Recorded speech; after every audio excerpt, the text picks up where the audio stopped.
Thank you. Thank you very much.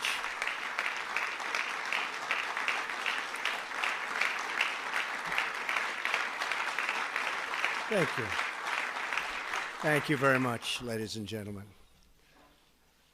When Justice Scalia passed away suddenly last February, I made a promise to the American people.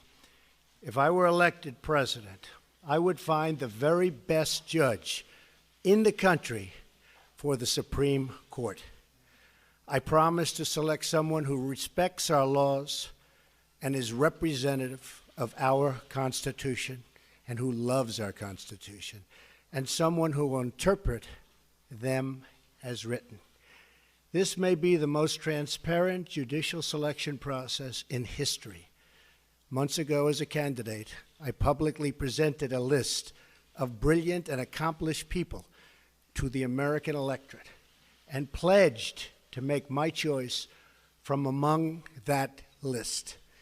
Millions of voters said this was the single most important issue to them when they voted for me for president.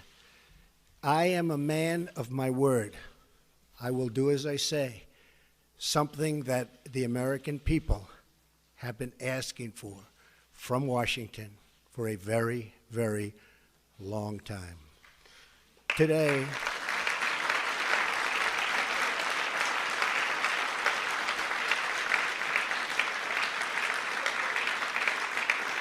thank you.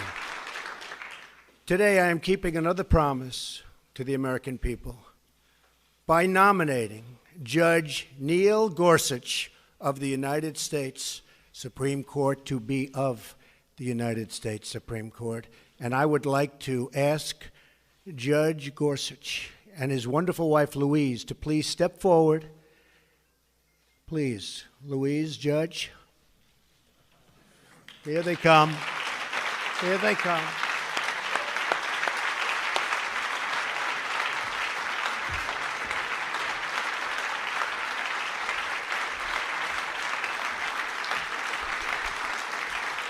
So was that a surprise? Was it?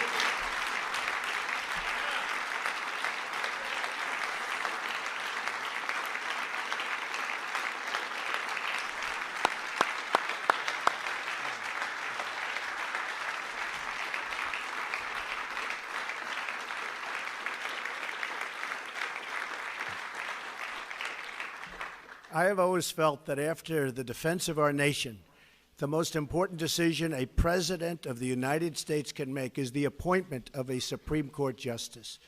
Depending on their age, a justice can be active for 50 years, and his or her decisions can last a century or more and can often be permanent. I took the task of this nomination very seriously. I have selected an individual whose qualities define, really, and I mean closely define, what we're looking for. Judge Gorsuch has outstanding legal skills, a brilliant mind, tremendous discipline, and has earned bipartisan support. When he was nominated to the 10th Circuit Court of Appeals, he was confirmed by the Senate unanimously. Also, that's unanimous. Can you believe that nowadays with what's going on?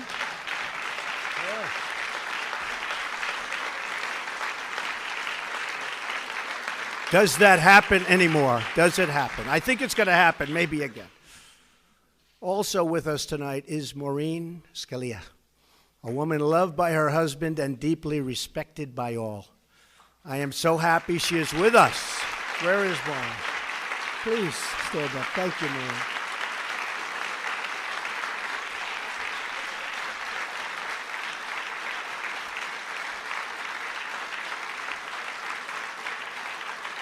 Thank you, Maureen.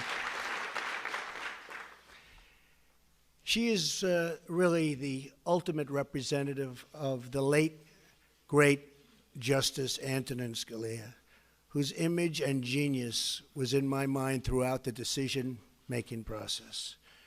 Not only are we looking at the writings of the nominee, and I studied them closely, but he is said to be among the finest and most brilliant, oftentimes, the writings of any judge for a long, long time. And his academic credentials, something very important to me, and that education has always been a priority, are as good as I have ever seen. He received his undergraduate degree from Columbia with honors. He then received his law degree from Harvard, also with honors, where he was a Truman Scholar. After Harvard, he received his doctorate at Oxford, where he attended as a Marshall Scholar, one of the top academic honors anywhere in the world. After law school, he clerked on the Supreme Court for both Justices Byron White and Anthony Kennedy. It is an extraordinary resume, as good as it gets. Judge Gorsuch was born and raised in Colorado and was taught the value of independence, hard work, and public service. While in law school, he demonstrated a commitment to helping the less fortunate. He worked in both Harvard Prison Legal Assistance Projects and Harvard Defenders Program. Brilliance being assured, I studied every aspect of his life. He could have had any job at any law firm for any amount of money. But what he wanted to do with his career was to be a judge, to write decisions, and to make an impact by upholding our laws and our Constitution. The qualifications of Judge Gorsuch are beyond dispute. He is the man of our country and a man who our country really needs, and needs badly, to ensure the rule of law and the rule of justice. I would like to thank Senate leadership. I only hope that both Democrats and Republicans can come together for once for the good of the country. Congratulations to you and your family. May God bless you. May God bless our glorious nation. Judge Gorsuch, the podium, sir, is yours.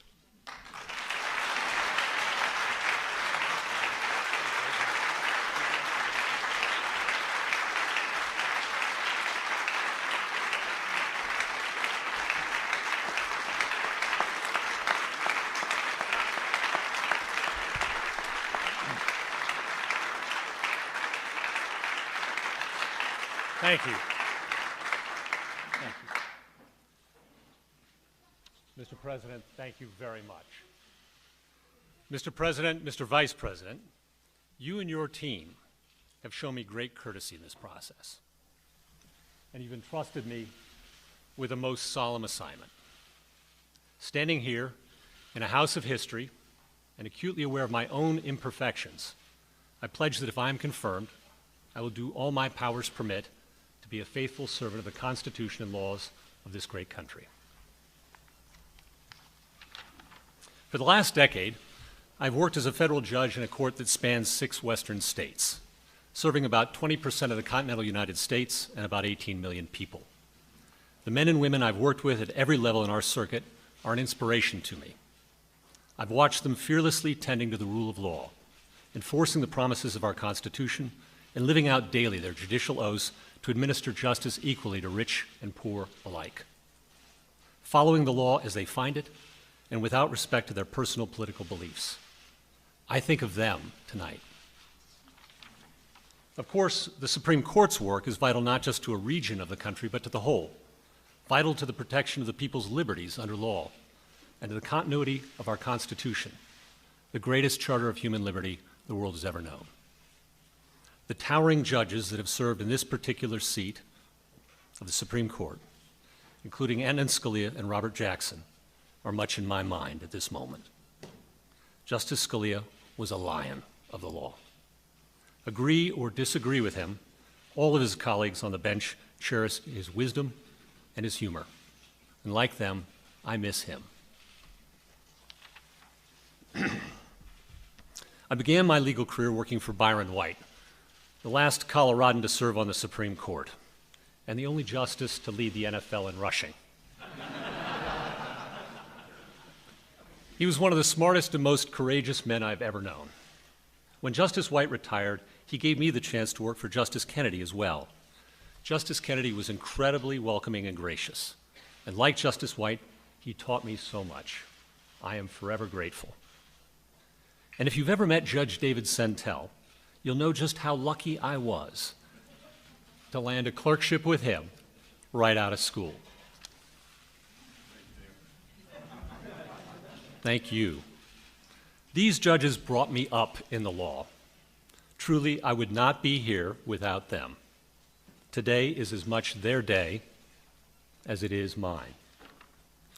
In the balance of my professional life, I've had the privilege of working as a practicing lawyer and teacher. I've enjoyed wonderful colleagues whose support means so much to me at this moment, as it has year in and year out. Practicing in the trial work trenches of the law, I saw too that when we judges don our robes, it doesn't make us any smarter, but it does serve as a reminder of what's expected of us. Impartiality and independence, collegiality and courage. As this process now moves to the Senate, I look forward to speaking with members from both sides of the aisle, to answering their questions and to hearing their concerns. I consider the United States Senate the greatest deliberative body in the world, and I respect the important role the Constitution affords it in the confirmation of our judges. I respect, too, the fact that in our legal order, it is for Congress and not the courts to write new laws. It is the role of judges to apply, not alter, the work of the people's representatives.